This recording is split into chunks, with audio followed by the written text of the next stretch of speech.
Buenos días.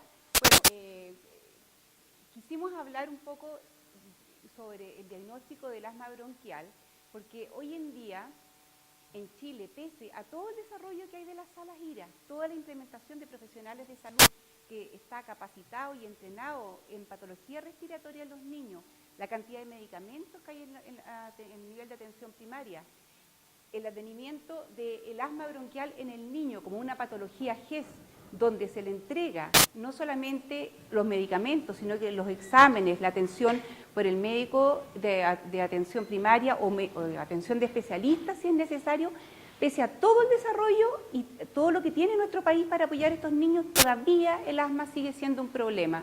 Todavía tenemos los hospitales, las salas de urgencia, las consultas llenas de pacientes que hacen crisis de asma y eso no es aceptable. El niño asmático debe estar controlado. La próxima. Entonces decidimos hablar un poquito para sensibilizar sobre lo que es el diagnóstico del asma y que los profesionales de salud del ámbito que sea tienen que estar capacitados para diagnosticarla, sospecharla y derivarla si corresponde. El asma, si lo vamos a definir, es una enfermedad inflamatoria crónica de las vías aéreas en la cual hay una obstrucción parcial o total del flujo aéreo, es reversible. Y esto en un escenario donde hay hiperreactividad bronquial. Sí. Hay algunos detalles. El asma en el niño es una enfermedad que no siempre es bien diagnosticada y ese es el problema que hay. ¿Por qué? Porque los síntomas son inespecíficos. ¿Y por qué? Porque el aparato respiratorio es tonto. Hay 100, 150 enfermedades que pueden afectarlo y lo único que puede hacer es toser, carraspear o tener disnea. Son muchas enfermedades que pueden dar estos síntomas, entonces se va confundiendo. Muchas veces se confunden con resfriado, con bronquitis, con neumonía recurrente, pero siempre en un escenario de obstrucción bronquial. Esos son pacientes que tienen asma solo o asma con otra enfermedad. Hay actualmente un gran porcentaje de niños con asma que tienen un subdiagnóstico, pero enorme, y por lo tanto están subtratados. Sigue nada más. El asma sigue representando una causa importante de limitación de la calidad de vida y de morbilidad y de consultas por esta enfermedad. El asma representa una causa muy importante de ausentismo escolar, con el deterioro que esto significa en la educación de un niño. Gran cantidad de consultas en policlínicos, consultas en los servicios de urgencia. Seguramente muchos de ustedes trabajan en servicios de urgencia de SAPU, o de hospitalización, y vemos a estos niños escolares grandecitos con las nebulizaciones porque están haciendo crisis de asma. Eso no es aceptable. Cada vez que uno como profesional atiende a un niño que llega obstruido de urgencia y vuelve a llegar obstruido de urgencia, responsabilidad a uno decirle que consulte porque tiene probablemente asma y que debe verlo un médico para hacerle un tratamiento. Significa altos costos en salud.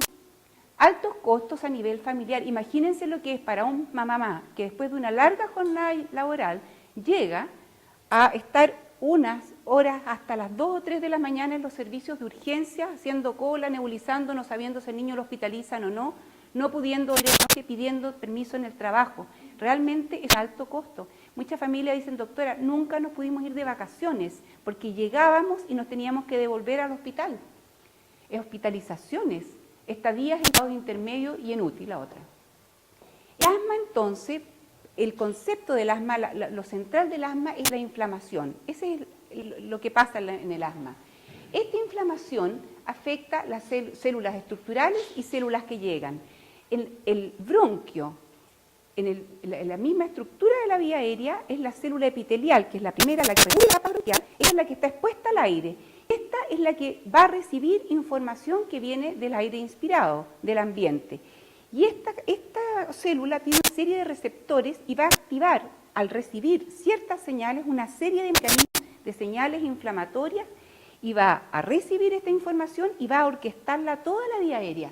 Va a inflamar y va a producir señales para que se produzca inflamación y edema en las células del músculo liso, endoteliales, fibroblastos, fibras nerviosas.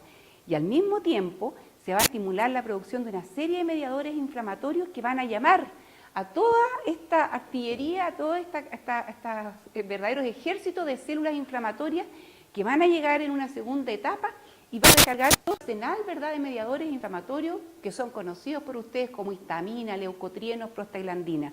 Y la inflamación va a ir amplificando y magnificando. En el asma la inflamación está siempre presente, no es que a veces dicen el asma le va y le viene, el asma la inflamación está siempre presente, solamente que a veces al recibir cierto estímulo, el asma hace una observación que llega a toda esta artillería, pero la inflamación es permanente. Sigue nomás. Entonces, ¿qué pasa? Hay que tener un poco de... ¿Qué pasa en el asma bronquial? En la vía aérea normal, que es como la que vemos acá, tenemos una pared bronquial delgada y un lumen bronquial con un buen tamaño. Si nosotros pensamos el aparato respiratorio que es como un globo y hay una manguera, ¿verdad?, que es el bronquio, que permite la salida del aire, cuando esta manguera tiene un buen calibre, el aire entra y sale tranquilamente. Pero si nosotros nos imaginamos que a esta manguera la apretamos, la capacidad de salir el aire de este pulmón va a ser menor. Hay una disminución del flujo expiratorio, porque hay una limitación para el vaciado del bronquio. ¿Y esto por qué se produce? ¿Qué produce? Hay edema de la mucosa de la pared del bronquio, acortamiento del músculo liso, producción de mucosidad. Y este lumen disminuye, es lo mismo que la manguera que se aprieta. Sigue nomás. Entonces ya empezamos a tener algunos conceptos en la cabeza. Es una enfermedad crónica de las vías aéreas, permanente, ¿verdad? En esta enfermedad hay muchas células y muchos mediadores que tienen un rol en la inflamación. ¿Qué va a producirse? Obstrucción bronquial, la cual es variable, a veces más, a veces menos, pero es reversible al flujo aéreo. Y lo subrayo porque la reversibilidad en la obstrucción bronquial es el sello en el asma. ¿Qué va a producir? A episodios recurrentes de síntomas de obstrucción bronquial que empeoran en la noche y en la madrugada. Eso es típico del asma, es peor en la noche o en la madrugada. Y otra cosa es que son gatillados. En el asma está la inflamación crónica y se gatilla por desencadenantes. Y estos episodios de obstrucción bronquial revierten, que es otro sello del asma, en forma espontánea, con descanso, se les pasa, o con el tratamiento antiasmático. Y todo esto está dentro de un ambiente, un escenario de hiperreactividad bronquial. Y la hiperreactividad bronquial, ¿qué es? Es una sensibilidad especial de esta vía aérea por una condición propia de ella a responder con constricción a algunos estímulos. La prevalencia del asma es tremenda. Hay aproximadamente 300 millones de asmáticos en el mundo. Representa hasta el 18% de la población mundial, determinando, se cree, se piensa, sean 250.000 muertes al año en el mundo por asma. Y esto es sin considerar que hay un gran número de pacientes que mueren de patología respiratoria y de asma que no están diagnosticados como tales y mueren por causas respiratorias. Este número es probablemente mayor. En un estudio, ISAC, que se hizo para estudiar la prevalencia, cuántos asmáticos había a nivel escolar y a nivel de adolescentes en el mundo, Chile participó en este estudio y se estudiaron los escolares y los adolescentes y se vio que la prevalencia ahora de asma en niños chilenos es cerca de un 15% con diagnóstico de asma. Pero cuando a estos escolares se les preguntó por los síntomas, no si usted tiene asma, no, sino que síntomas de asma, hasta un 20% tenía síntomas de asma. Ahí se ve que a nivel escolar en Chile hay subdiagnóstico de asma. Y los adolescentes, esto no hay tanto subdiagnóstico, es aproximadamente un 10 o un 12% de prevalencia de asma. Eso significa que si yo estoy en un lugar donde tengo 1000 niños, en mi población 1000 escolares, tengo que tener por lo menos 100 o 150 asmáticos. Y si en mi policlínico, en mi control, yo tengo 20, significa que tengo 80 o más que no los he diagnosticado. Sigue nomás. Acá, en ese es el estudio, este mismo estudio que les estaba nombrando para ver la prevalencia a nivel mundial de asma, acá está Chile con alrededor de un 10 a un 12%. Países como el Reino Unido, Nueva Zelanda, Australia, una prevalencia tremenda, hasta un 30-35%. Perú es de los países con alta prevalencia de asma. Y hay países con muy poca prevalencia, pero aquí hay también una sospecha, porque estos países que confiesan tener muy poca prevalencia de asma, acá tenemos poco asma, estos mismos países tienen alta mortalidad por causa respiratoria, entonces probable es que no estén diagnosticados y se les están muriendo los asmáticos. Sigue nomás. ¿Qué pasa por esta prevalencia? El asma ha aumentado, antes había menos asmáticos que ahora. pero también han aumentado las enfermedades alérgicas, la epidemiología ha cambiado. Antes la gente se moría de enfermedades infecciosas, de tuberculosis, ahora está la obesidad, ¿verdad? Está la depresión y las enfermedades alérgicas, que son las que han aumentado en nuestro tiempo. Hoy en día hay que saber que el asma en los niños es la enfermedad crónica más frecuente de la infancia y de la adolescencia. La causa multifactorial. Cuando hay muchas causas, muchas respuestas, no hay una verdadera respuesta. Se ha hablado de la genética, hay genes que se han descubierto que tienen relación con la hiperreactividad bronquial. Está la teoría de la higiene, la contaminación, alergenos, la dieta. Se ha visto cambios en la dieta que realmente influyen en la aparición o la severidad del asma. Lo que sí se sabe es que no se sabe por qué aumenta, pero lo que sí está claro es que el asma ha aumentado, va a seguir aumentando junto con las enfermedades alérgicas y produce una menor calidad de vida a los niños que lo sufren y a sus familias. ¿Sí o no? El diagnóstico del asma, por eso que esta motivación, por eso es importante diagnosticarlo. El diagnóstico del asma no es complicado y debe ser sospechado, tratado por el médico que lo pueda empezar a tratar y el profesional de la salud que reciba niños con estos síntomas, derivarlo. Se basa en 4 principios fundamentales del diagnóstico del asma. De partida, la clínica, después, ¿verdad? Por los síntomas, después demostrar esta obstrucción bronquial, que es lo propio del asma y que es reversible. Al demostrar yo que hay obstrucción bronquial y que es reversible, es otro pilar del diagnóstico, identificar los desencadenantes y hacer un diagnóstico diferencial. Subrayo la clínica, porque la clínica es el pilar del diagnóstico del asma. El diagnóstico del asma es fundamentalmente clínico y hay algunos exámenes que se pueden hacer para confirmar el diagnóstico, pero el diagnóstico es con la clínica. Sigue nomás. Es importantísima la historia. Uno debe demorarse y tomarse un tiempo en hablar con el paciente y en preguntarle. Es aquí donde se obtiene la mayor riqueza de la información. Estos pacientes han tenido múltiples consultas, múltiples tratamientos y hay que investigar qué pasa con esto. A nivel familiar, antecedentes de rinitis, de asma, de eczema en los padres o en los hermanos. Se hereda mucho, sobre todo por madre, cuando hay alergia en la familia. Después, que en el niño que estamos consultando, recordemos que estamos hablando de asma en el escolar, en el niño que está consultando haya tenido episodios repetidos, recurrentes de obstrucción bronquial.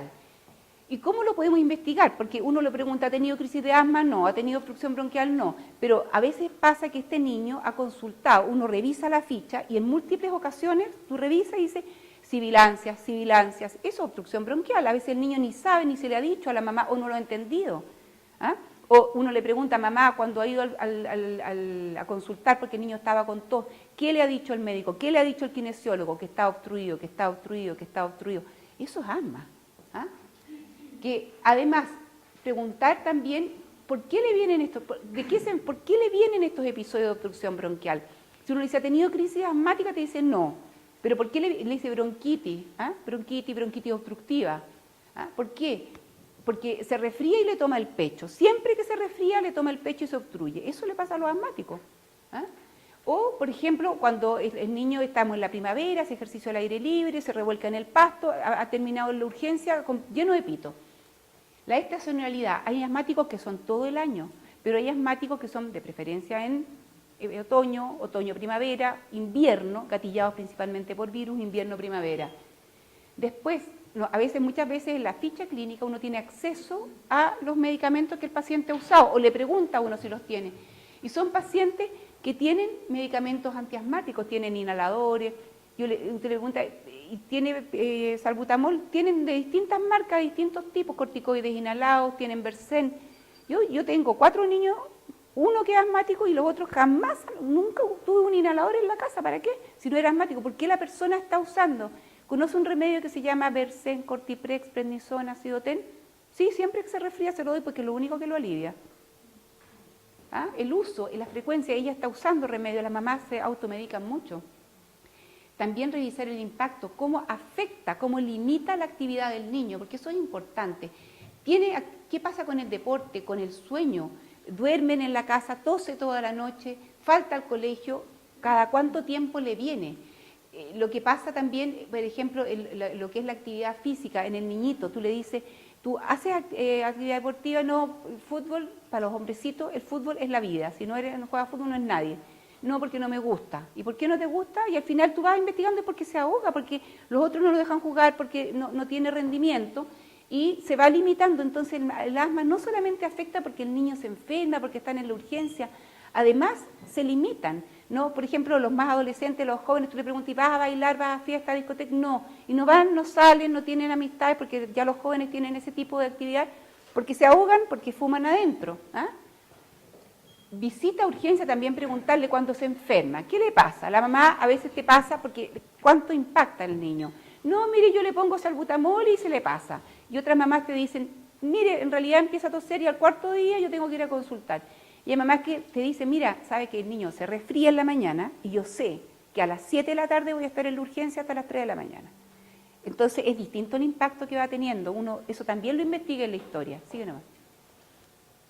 Es altamente sugerente, ¿verdad?, de asma, la variabilidad de los síntomas, la aparición de los síntomas con irritantes, por ejemplo, el ejercicio, los resfriados, le dice con los resfriados, ¿ah? Con el aire frío, la risa, se ríe mucho y se termina con todo, con pito, o el llanto, las niñitas que lloran y lloran y lloran y terminan tosiendo, ahogadas. Los olores fuertes también cuando están pintando, todos los barnices, las pinturas, provocan crisis de asma. Cuando fue el terremoto, los primeros fueron los heridos, después la crisis de pánico y después los ataques de asma con todo el polvo y la cosa que estaba en suspensión y como después estaban remodelando, siguieron ataques de asma todo el año, estaban pintando, construyendo. Y además, otra cosa, empeoran en la noche. Y una cosa muy importante, porque uno le dice a la mamá, sí, yo voy a la urgencia y me nebulizan y me ponen puff y me hacen la serie 2 puff cada 10 minutos, ya, y cuando usted vuelve, llega con el niño, ¿cómo va a la urgencia? Ahogado. Y cuando sale, le pusieron 3 nebulizaciones, o le pusieron los puff, le pusieron corticoides a la vena, ¿cómo sale? No, ahí se alivia. Ahí se alivia y yo sé que con el Versen y con las nebulizaciones ahí se alivia. Eso es la reversibilidad que es propia del asma. Sigue nomás. También investigar los síntomas que suceden con el ejercicio. Las mamás no corremos con los niños, entonces hay que preguntarle al que corre, ¿verdad? Al niño. Los síntomas generalmente aparecen a los 10 o 15 minutos después de que pasó el ejercicio, después de terminado el ejercicio. Es raro que un asma tenga síntomas durante el ejercicio, ahí hay que investigar por otras patologías. La tos, ¿qué pasa? El niño te dice, no, yo corro, me da paro y después me viene la tos. ¿Y la tos? ¿Y cómo se te pasa? ¿Sola, descansando o me pongo inhalador? Porque los niños son súper solidarios y los asmáticos prestan sus inhaladores a los que tosen. Hay algunos ejercicios especiales que pueden gatillar obstrucción bronquial, que es la carrera libre. Y una especial combinación para gatillar una obstrucción bronquial por ejercicio es con el aire frío, el aire seco y frío. Son especial gatillantes. Por ejemplo, hay gente que dice, yo hago deporte en la nieve, por ejemplo, o en partes muy frías, con aire muy seco, y se obstruye y se ahoga y no puede seguir, ¿ya? Pero esa misma persona dice, yo me voy a la playa o un clima que uno evalúa que es como medio tropical, húmedo y más caliente, y no se obstruye, yo ahí corro bien. Eso es propio del asma también, ¿sí o no? Hay que evaluar la frecuencia y la gravedad de las crisis. Siempre preguntar, ¿cuánto le estorba? Porque cuando uno dice, ya, yo voy a diagnosticar esta asma para empezar a tratarla, cuando uno trata a esta enfermedad que requiere una cierta concentración y preocupación de los padres, tiene que ver cuánto interfiere en la vida y limita la vida del niño y de la familia. Cuando realmente hay más limitación, uno puede ayudar aún más, ¿verdad? ¿Qué pasa con la actividad física? Son crisis rápidas, afectan el sueño, todo esto que hablamos, ¿verdad? La frecuencia. Terminamos en las urgencias, no es ninguna gracia terminar en urgencia cada rato, o está hospitalizado. Muchos de mis pacientes, en realidad, uno los recoge de la UCI. La UCI ingresan por crisis de asma y tú le preguntas y a un niño que todos los meses terminaba en urgencia y lo conoces en la UTI. Eso es inaceptable. ¿Sigue nomás? Entonces, los síntomas son los que reflejan la obstrucción del flujo aéreo. ¿Cuáles son? Sibilancia, disnea, a veces los niños lo refieren. Es muy importante porque los papás y los pacientes interpretan distinto los síntomas de obstrucción bronquial. Lo que es sibilancia, los papás a veces no lo interpretan bien y les dan distintos nombres o lo perciben en forma diferente. Entonces es importante uno examinar al paciente, oculta sibilancia y le pregunta qué siente. ¿ah? Y son distintas interpretaciones. Dicen sibilancia, a veces disnea, sensación de ahogo, me ahogo, ¿ah? O de pitos. Los niños dicen, ¿sabes que yo? Y siento un pito cuando boto el aire. A veces como tos nomás, sienten tos. Pecho apretado, ¿ah? O dolor al pecho. En el ejercicio los niños dicen, me da un dolor al pecho, y hacen así, porque es un dolor de tipo opresivo. ¿Ah? Revisar en la historia que estos síntomas son episódicos, variables, recurrentes, reversibles y gatillados, ¿verdad? Y que además, cuando les han dado tratamiento antiasmático por algún motivo, se aliviaron. Sigue nomás. Si al examen físico, en el periodo intercrítico, el niño va a estar normal. Puedo encontrar signos de alergia, de dermatitis atópica o de rinitis alérgica. Pero si lo encuentro en un periodo de crisis, puedo encontrar tos, expiración prolongada y estas sibilancias, ¿verdad? Polifónicas, bilaterales, expiratorias al principio, pero cuando la obstrucción es severa, también van a ser inspiratorias y puedo encontrar incluso el murmullo vesicular totalmente disminuido, y a veces se le aplica tratamiento de broncodilatador antiasmático y aparecen las sibilancias. Eso significa que estaba tan obstruido que ni siquiera alcanzaba yo a ocultar la obstrucción expiratoria. Cuando también, si por ejemplo puedo encontrar signos de atrapamiento aéreo cuando está muy obstruido porque el bronquio no puede eliminar el aire, y si es severa la crisis voy a encontrar quejido, retracción, aleteo nasal, dificultad para respirar, hablar o alimentarse. Como el asma es variable y da episodios de crisis más o menos intensa, yo puedo encontrar cualquier cosa, desde nada hasta una obstrucción severísima, pero también puedo encontrar solo sibilancia. Y en un escolar, sibilancias repetidas no es normal. Siga nomás. Aunque esta es una clase de asma del escolar, no resistí la tentación de decir unas palabritas en el menor de 5 años. Los niños chiquititos, por una condición propia de su vía aérea, tienen una facilidad para obstruirse. Entonces hay una bolsa de gatos de niños chicos que se obstruyen y un grupito de estos va a ser asmático, otros se van a obstruir por otras causas, ¿verdad? Pero yo puedo pensar, por ejemplo, que hay un asma en un niño pequeñito cuando hay sibilancias, que son recurrentes, ¿verdad? O tos persistente, en un escenario en que el asma es probable. Por ejemplo, el cuarto hijo de una mamá que a los otros 3 los atiendo por asma importante, y la madre es asmática, y el niño tiene 3 años y me ha hecho 3, 4 bronquitis obstructiva este año. Ese es un escenario de probable asma bronquial, ¿verdad? Y he descartado otras patologías que puedan estar condicionando esta situación. Siga nomás. Acá, ¿verdad?, tenemos estos distintos fenotipos de asma que ustedes deben de conocer, ¿verdad?, en que se describen que hay un grupo de niños pequeñitos que pueden sibilar por distintas causas. Algunos por problemas de la vía aérea pequeña, otros por obstrucción gatillados por virus no siendo alérgicos, y otros que son atópicos, ¿verdad?, y se van a obstruir y van a seguir siendo los asmáticos del futuro. Algunos de estos son asmáticos, siga nomás. Pero el asma en los niños mayores de 5 años ya no es la misma cosa, son las mismas condiciones de la vía aérea del niño chiquitito. Entonces, ¿qué pasa? Un niño de 5 o 6 años que esté haciendo obstrucción bronquial, obstrucción bronquial, obstrucción bronquial, eso hay que investigarlo y lo más probable es que sea un asma bronquial, porque es la enfermedad crónica más frecuente de la infancia. Es importante la respuesta a lo que dijimos, se alivian con el tratamiento antiasmático, ¿verdad?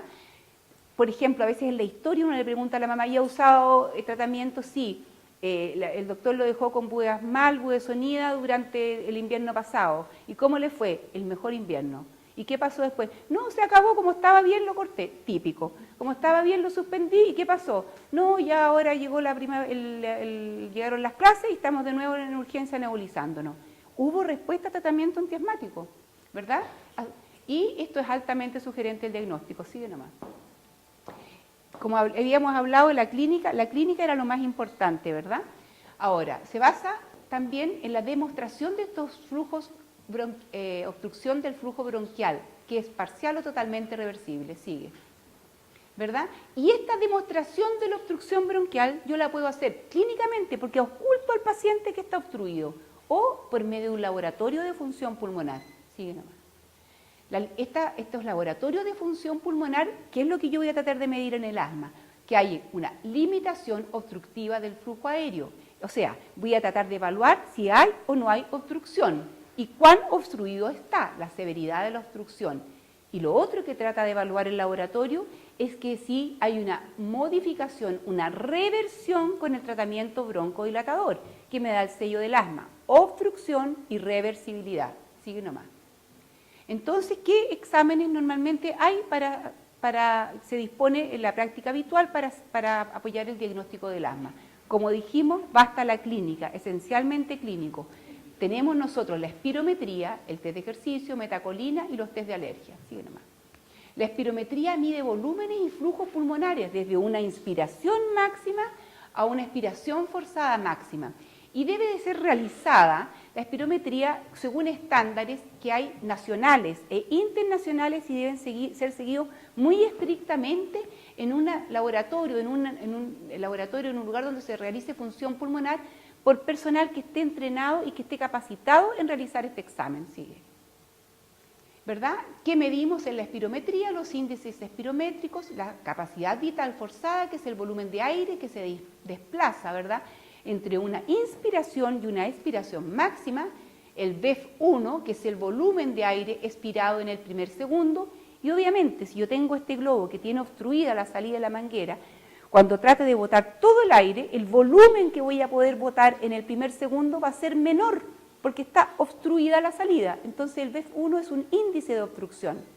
Y una relación muy importante para medir obstrucción, sobre todo en niños, es la relación BEF1 partido por capacidad vital forzada, que es el índice de Tífeno que nos habla de obstrucción. Sigue nomás. Esta espirometría tiene cosas que son muy importantes que se realicen bien, porque si no, no van a servir. Yo voy a obtener valores y valores, pero esos valores no me van a servir realmente para tomar una decisión. Por eso es importante que se haga bien. La maniobra debe ser bien realizada, por eso el personal debe estar entrenado. Hay criterios de aceptabilidad de estas maniobras, criterios de reproducibilidad, que el paciente sea capaz de repetir la misma maniobra, entonces me dice que es realmente su capacidad pulmonar y de selección de las curvas. Sigue nomás. Estos valores deben ser interpretados con valores de referencia. Estos valores de referencia, los que se usan en Chile, son los valores de Knuckson y de Gutiérrez, que es para comparar con respecto a una población normal, y se acepta como normalidad si los valores que yo estoy obteniendo tienen por lo menos un 80% del valor teórico de estas curvas. Sigue nomás. Y tenemos que fijarnos, porque en las espirometrías vamos a obtener una curva de flujo-volumen, o por lo menos esta parte de la curva, que es una curva que es la parte expiratoria de la curva. Y tenemos que mirar la curva para ver si la maniobra fue bien realizada, porque si no está bien realizada no me sirve, no puedo tomar ninguna decisión con ese resultado.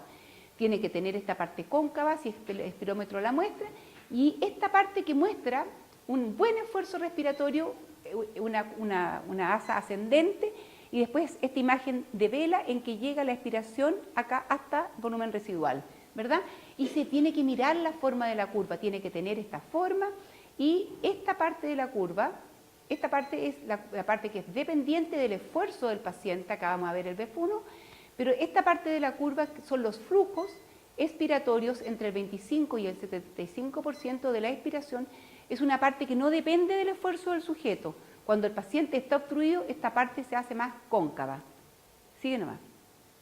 Entonces, en la espirometría tengo que determinar el tipo de alteración, si es obstructiva, restrictiva, su severidad, leve, moderada, severa, y siempre una espirometría debe ser con una prueba de broncodilatación, siempre debe ser con una prueba de broncodilatación para ver si hay respuesta de la obstrucción bronquial, una reversión de esta obstrucción.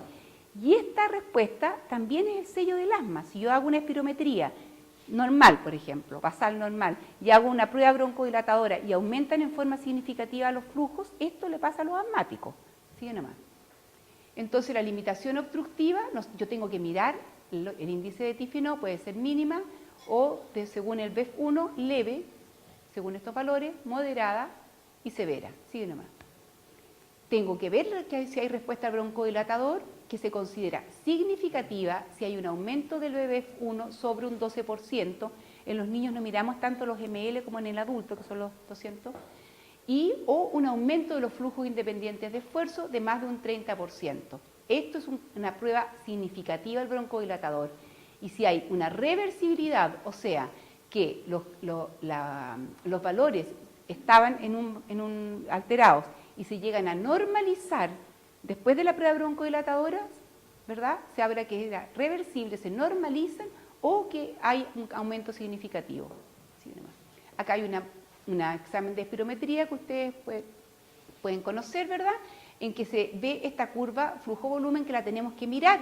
Acá vemos primero la celeste, que es la prebroncodilatadora, y vemos que el paciente realizó una buena maniobra, ¿verdad? Logró un buen esfuerzo y llegó acá a volumen residual con un buen esfuerzo inspiratorio.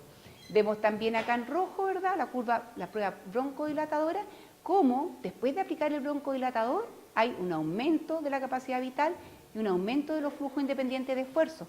Y si nos fijamos, esta parte de la curva, en la curva prebroncodilatadora, está más cóncava que esta parte de la curva roja. Ahora miramos los valores. Lo primero que miramos, ¿verdad?, es el índice de Tifenó, BEF1 partido por CBF. Nosotros dijimos, esta curva estaba bien, es una buena maniobra, es una maniobra aceptable.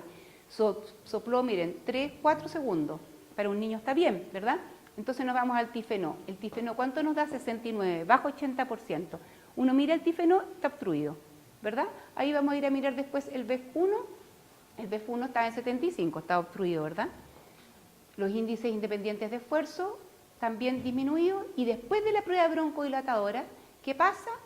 Hay un aumento del BEF1 de 19%, una casi normalización, ¿verdad?, del índice de Tifenó, y aumenta, pero enormemente, 100%, 60%, 25% los flujos independientes de esfuerzo, o sea, propio asma. ¿Sí? A ver, porque muchas veces llegan las mamás que le hicieron espirometría y era normal, aunque haga crisis severa, a menos que uno lo pille muy cerca de la crisis. Entonces una espirometría normal no descarta el diagnóstico es clínico. Pero si la espirometría está alterada, es altamente sugerente del diagnóstico de asma. Sigue nomás, ¿verdad?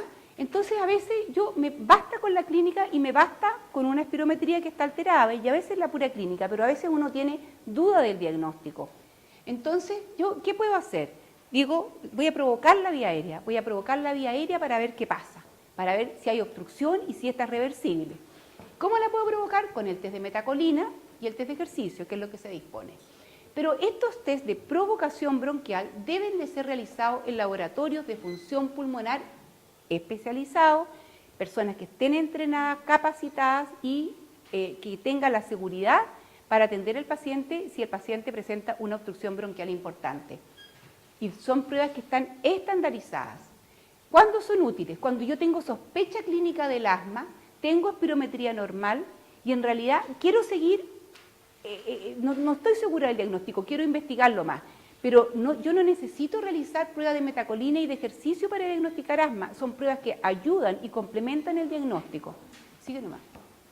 La metacolina, ¿verdad?, es un agente que va a estimular el músculo liso, va a determinar broncoconstricción y se va estudiando, ¿verdad?, la PC20, que es la cantidad de este medicamento, de esta sustancia, que es capaz de disminuir el BEF1 en un 20%. ¿Por qué? Porque la metacolina, si usted no tiene asma, no tiene hiperreactividad bronquial, y a mí me van nebulizando en estas dosis sucesivas de metacolina, no me voy a obstruir, puedo llegar a 8, 9, 10, 16 de concentración y no me va a pasar nada. Pero el sujeto que es hiperreactivo, primero se nebuliza con suero, una segunda o tercera dosis de metacolina va a mostrar obstrucción. O sea, es un sujeto, la respuesta es que hay hiperreactividad bronquial. Esta es una prueba muy sensible para el asma bronquial. O sea, muy sensible para el asma bronquial y para otras enfermedades alérgicas, pero no es específica, tiene bajo valor predictivo de asma. Porque si yo hago una metacolina y me sale positiva, puede ser asma, pero también pueden ser otras enfermedades, hasta un resfrío cercano. Pero la gracia que tiene es que tiene un alto valor predictivo negativo de asma. O sea, si yo hago un test de metacolina y el sujeto le sale negativo, es bien poco probable que sea asma bronquial, muy poco probable. Sigue nomás. El test de ejercicio es otra prueba de provocación, no farmacológica, y mide la respuesta de la vía aérea, ¿verdad?, al enfriamiento y la deshidratación que se produce por el ejercicio. La gracia que tiene este test es que es muy específico de asma. El test de ejercicio positivo, bajo condiciones de estandarización, es muy específico de asma bronquial. Un test positivo te habla de que el sujeto es altamente posible que sea asmático, pero es poco sensible. ¿Qué significa? que siendo asmático el sujeto, puede que le salga negativo y no significa que no sea asmático. Si es positivo, te da información. Sigue nomás. Otra cosa, el test de ejercicio, si uno lo realiza en sujetos que están con tratamiento bien llevado de asma bronquial, son asmáticos, pero con tratamiento bien llevado debiera de salir negativo. Este ejercicio tiene situación bien importante que debe ser estandarizado. Es una carrera por cierto tiempo, de 6 a 8 minutos, en ciertas condiciones de temperatura y de humedad ambiental. Porque si se realiza, por ejemplo, dando la vuelta corriendo acá alrededor del hospital, que hay frío, que hay smog, que hay irritación, que hay gente que estamos resfriados y todo, seguramente pueden salir muchos test positivos, pero para que tenga valor debe ser estandarizado. ¿Y qué se mide? Si hay una caída del BEF1 o del PEF en un 15%, o que al sujeto le aparece tos y sibilancias. Sigue nomás. La flujometría tiene menos utilidad en el diagnóstico del asma, pero sí tendría valor si yo hago una flujometría a un sujeto, administro broncodilatador, repito la flujometría y hay una reversión o una disminución, un mejoramiento del PEF. Esto puede demostrar la reversión a los broncodilatadores. La mayor utilidad es en el seguimiento y hay que tener claro que el PEF no reemplaza la espirometría, que te da más información en función pulmonar. ¿Sí? El otro pilar, ¿verdad? Los desencadenantes, sigue. Los desencadenantes deben investigarse, ver cuáles son. Resfrío, el más común gatillante, el rinovirus, el virus del resfrío común. El ejercicio, los irritantes ambientales, el humo del tabaco, la contaminación, sigue. ¿Verdad? Hay que investigar el estado alérgico del sujeto, porque hay una alta asociación de alergia y asma en los niños, ¿verdad? Es más probable que un niño que tenga asma bronquial tenga rinitis alérgica también. Cuando uno estudia alergia en los niños, ¿verdad? Un test positivo no significa que el sujeto sea asmático, significa que es un sujeto que tiene una sensibilización alérgica y puede estar determinando el asma bronquial. No hace el diagnóstico de asma el hecho de diagnosticar alergia, pero ayuda a complementarlo. Identificar qué sustancias el paciente está sensibilizado ayuda también a manejarlo. Puede también haber test positivo en un paciente que esté sensibilizado y no tenga asma. Ahora, mucho se pide IgE total para hacer el diagnóstico de asma y esto no tiene valor para el diagnóstico del asma. ¿Sí o no? ¿Verdad? Estos test que se hacen, los test cutáneos, ¿verdad? Son siempre importantes porque hay que investigar en la historia del sujeto si hay rinitis o alergia. Y si hay rinitis o alergia, uno puede hacer, están disponibles los test cutáneos y las IgE específicas. Pero el test cutáneo es rápido, simple, es mucho más económico, es muy sensible, siempre por personal entrenado y con sustancias que están estandarizadas, ¿verdad? Y da una información rápida y confiable. Y las IgE específicas se solicitan mucho, pero son examen que es mucho más caro y no son tan sensibles como el test cutáneo. Hay que tener en claro que cuando yo detecto un test positivo no me habla de enfermedad alérgica, me dice que el sujeto está sensibilizado. Por ejemplo, si me sale acá esta pápula de más de 3 milímetros con sensibilización a pastos, por ejemplo, a mí me habla que está sensibilizado, pero yo tengo que investigar qué pasa cuando el sujeto, cuando él se revuelca en el pasto, le viene tos, le viene moco, le viene crisis de estornudo. Ese es el síntoma de alergia. La alergia es el síntoma con la sensibilización. Sigue nomás. Y el último es el diagnóstico diferencial. Sigue nomás. ¿Verdad? Que hay que hacerlo. Y este diagnóstico diferencial se hace durante la historia y viendo la respuesta del paciente al tratamiento. Si yo tengo un paciente que es asmático y está en tratamiento, siempre tengo que estar en mi cabeza pensando si a lo mejor tiene otra enfermedad, como reflujo, infecciones, fibrosis quística, displasia, tuberculosis, malformaciones, cuerpos extraños, inmunodeficiencia o cardiopatía. Son sujetos catalogados como asmáticos y que no tienen asma. Sigue nomás. Estas enfermedades pueden estar en vez del asma o pueden estar acompañando el asma. Y muchas de estas acompañan al asma bronquial y complican la respuesta al tratamiento. Si usted tiene un paciente asmático y está con el tratamiento bien hecho, debe de estar bien. Y si no está bien, es porque no está bien hecho el tratamiento o porque tiene otra enfermedad. Deben estudiarse si coexisten. Sigue nomás.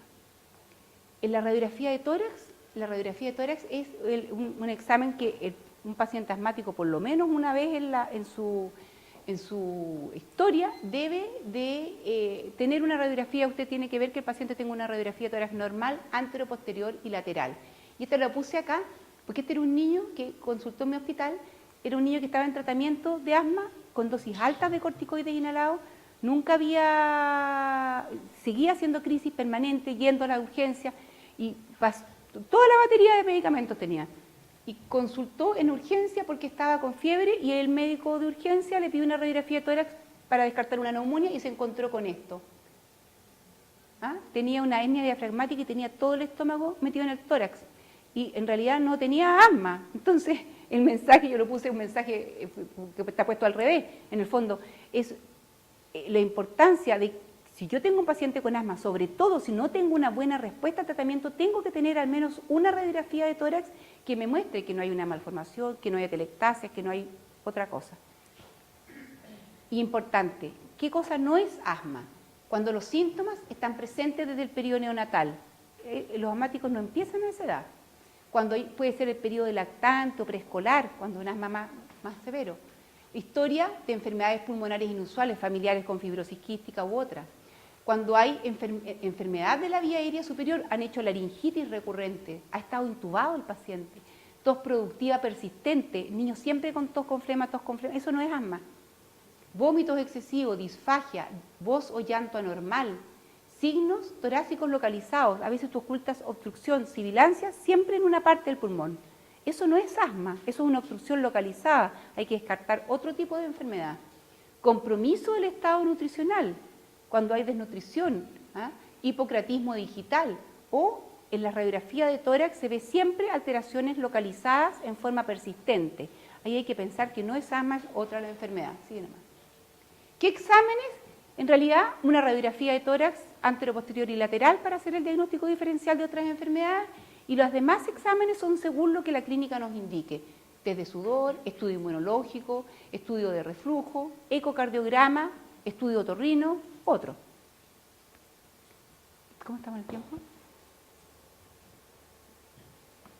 Me quedan 3 minutos. El asma bronquial, le voy a hablar un poquito de la clasificación, es importante la palabra, le pongo el control, porque ¿para qué se hace todo esto? Porque a lo que se aspira con el tratamiento del asma bronquial, con el manejo del asma bronquial, es lograr el control. ¿Y qué es el control?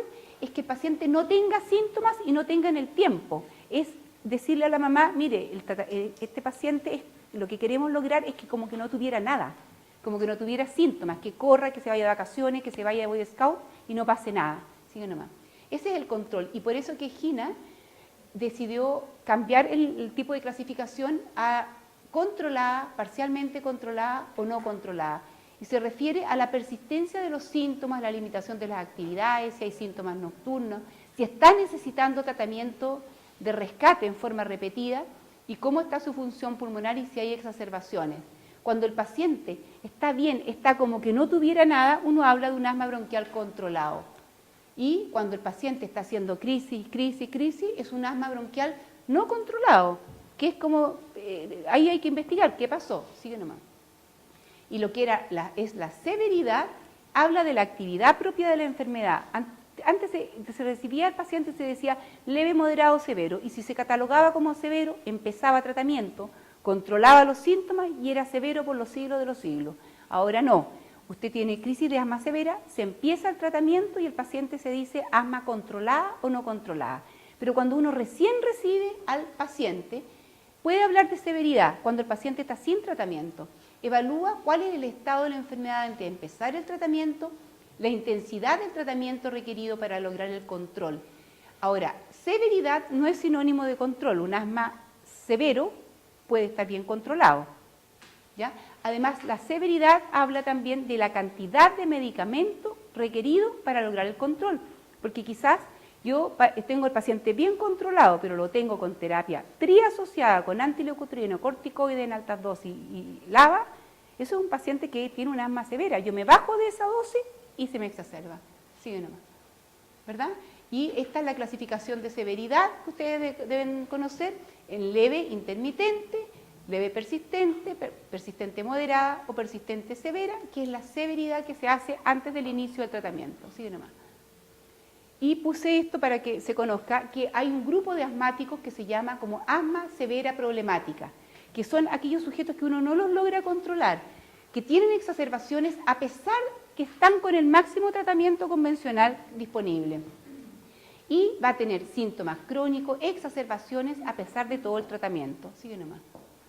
Y esta asma severa problemática, y con un paciente asmático que está en tratamiento, que está en control y se sigue enfermando, crisis severa, se divide en dos grandes grupos, y este es el mayor, difícil de tratar, que es aquel sujeto que en el fondo tenía mal problema con la adherencia, expuesto a tabaco, no cumplía, usaba mal la aerocámara, había comorbilidad, había exposición al ambiente, había estrés.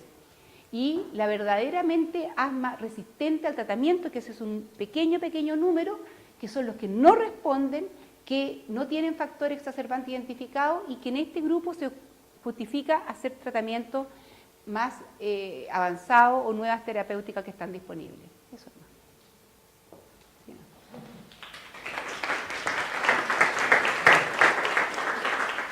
Justo.